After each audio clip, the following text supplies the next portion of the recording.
Olá você, seja muito bem-vindo a mais um comentário da lição. Terça-feira tem como tema o único meio eficaz. Mas antes disso, meu nome é Ismael e eu sou seu anfitrião da lição dos jovens, então pegue sua lição, pegue sua Bíblia e me acompanhe neste comentário porque essa lição tá muito top. E também dê uma olhada na descrição do vídeo que lá tem vários links úteis e várias informações importantes para você com programações de geração e novos locais onde você pode encontrar programas do Geração Chamar. Como eu disse, terça-feira tem como tema o único meio eficaz. E para começar, eu já quero ler para você Romanos 6, no verso 14. A minha tradução é a Nova Tradução na linguagem de hoje. E ela diz o seguinte: o pecado não dominará vocês, pois vocês não são mais controlados pela lei, mas pela graça de Deus.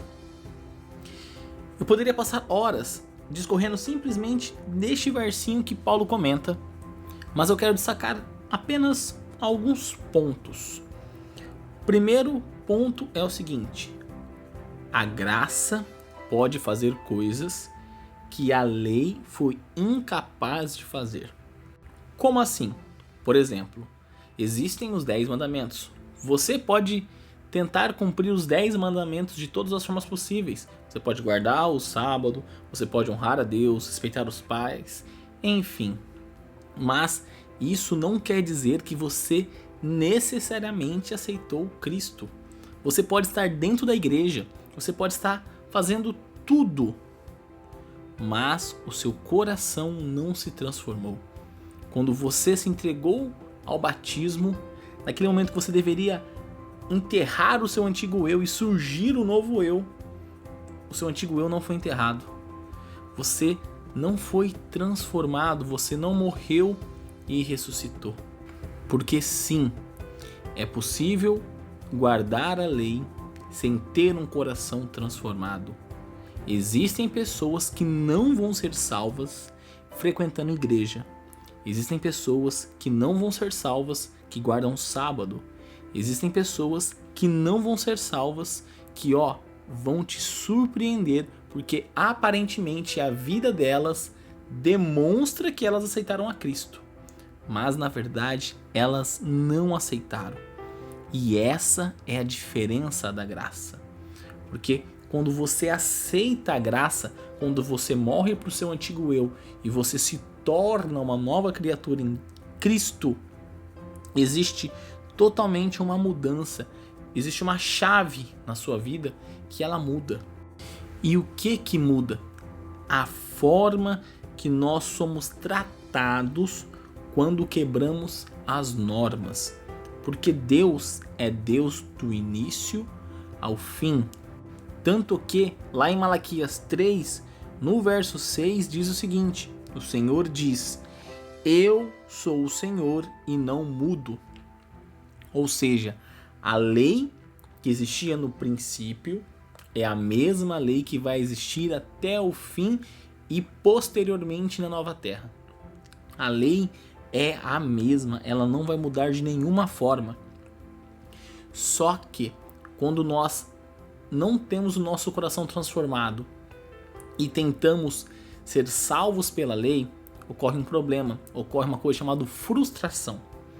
É o seguinte: você tenta guardar a lei e você não guarda por algum motivo, e aquilo te deixa frustrado e faz você pensar o seguinte: não estou conseguindo fazer isso, então vou me afastar de Deus.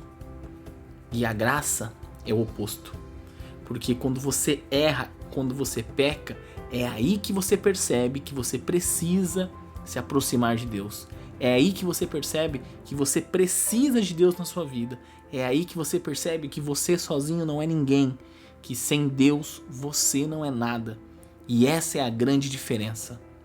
Quando nós vivemos na graça, nós temos liberdade, porque nós obedecemos a lei, porque nós tivemos o nosso coração transformado. Só que isso pode acabar ocasionando um problema, E Paulo fala dele em Romanos 6, no verso 15. Ele diz o seguinte: o que é que isso quer dizer? Vamos continuar pecando porque não somos mais controlados pela lei, mas pela graça de Deus? É claro que não. O que Paulo está dizendo aqui é o seguinte: por mais que a graça te dê a oportunidade de errar e voltar para Cristo, você não vai fazer isso porque você quer. Você não vai ficar caindo em pecado porque você quer. Você vai cair em pecado porque a carne é fraca. Não porque a sua consciência quer cair em pecado pensando: Deus vai me aceitar. Não é este o ponto. A graça, ela muda a forma de nós nos relacionarmos com Deus. Mas as consequências dos nossos atos ainda ocorrem. Lembre-se que Cristo disse que o pecado contra o Espírito Santo não será perdoado e que os outros pecados serão. O pecado contra o Espírito Santo é aquele pecado que você sabe que é pecado, mas você continua fazendo pensando que não é pecado, até o momento que o Espírito Santo para de falar em você e você se afasta de Deus. Por isso que não tem como este pecado ser perdoado, porque você não está mais recebendo a graça. Apesar de ela estar à sua disposição, você não está exercendo o seu direito de reclamar esta graça para ser salvo e ter os seus pecados perdoados. Então, quando nós entendemos a diferença entre um coração convencido, que é o coração que está na igreja, mas ele não deixou de ser quem ele era, e um coração convertido, que é aquela pessoa que tinha uma trajetória de vida, o coração dela estava para uma direção. Quando ela conheceu a Cristo, ela mudou e apontou totalmente a vida para Cristo. Esta pessoa do coração convertido é a que recebe a graça e entende a importância da graça na vida dela. E essa pessoa não está somente dentro da Igreja Adventista do Sétimo Dia.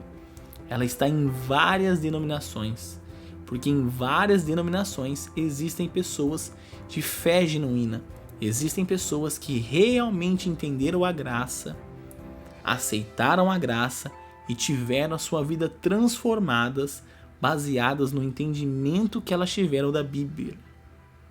Deus não vai julgar você por aquilo que você não sabe. Deus não vai me julgar por aquilo que eu não sei.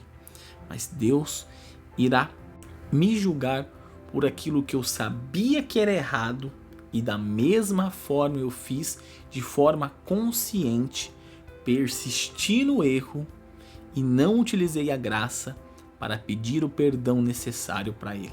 Então, meu apelo para você nesta terça-feira é o seguinte: transforme o seu coração. Se por acaso você se enquadra nas pessoas de corações convencidos, aquelas pessoas que estão dentro da igreja, mas não conseguiram deixar o seu eu antigo, busque a graça de Deus, busque ter o seu coração convertido, para que você possa, enfim, ter paz, receber a graça, sair daquela realidade de Adão e encaminhar para a realidade de Cristo, que é a salvação e a vida eterna. Então é isso, galera. Um forte abraço a todos e até mais!